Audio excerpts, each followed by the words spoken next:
It was a standoff like we've never seen before on the grounds of Parliament.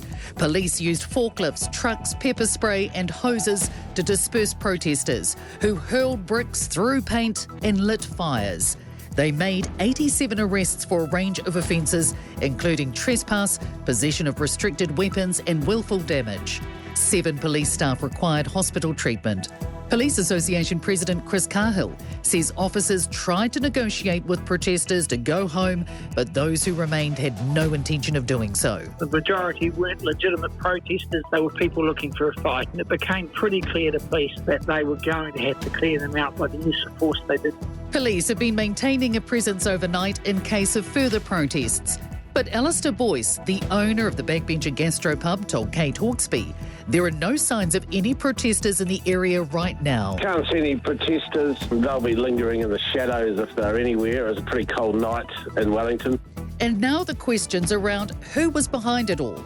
National Māori Authority Chair Matthew Tukaki says it's time to find the puppet masters. He says there's a right-wing fringe of people who fanned the flames of the protest for weeks and they can't hide behind their Facebook profiles any longer.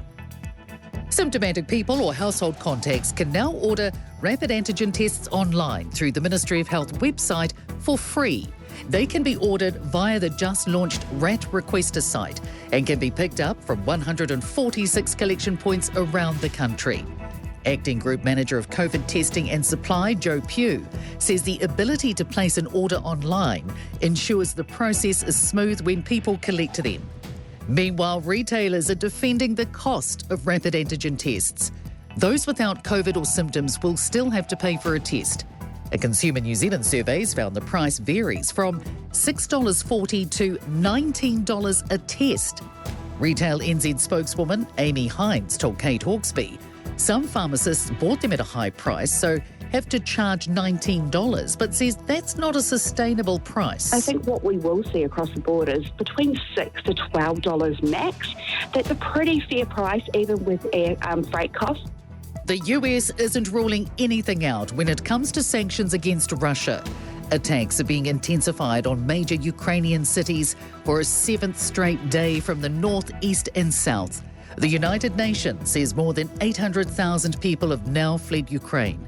US correspondent Anna Burns-Francis says the US doesn't want to stop the flow of oil from Russia, but won't rule it out. Of course, that would mean higher prices to American consumers, but the longer Putin drags out this invasion, the more the pressure will come on to push through a sanction on oil.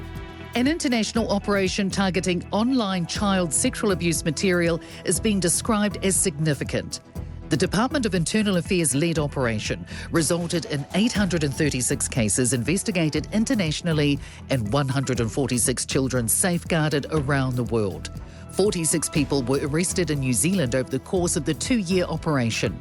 ECPAT New Zealand Director Eleanor Parks says by comparison, we usually see around 100 arrests a year for possession of child sexual abuse material. She says even if that's just the tip of the iceberg, they know there's a huge number of people in New Zealand access this type of content. Thanks for checking out our YouTube channel to stay up to date with all the latest news from the New Zealand Herald.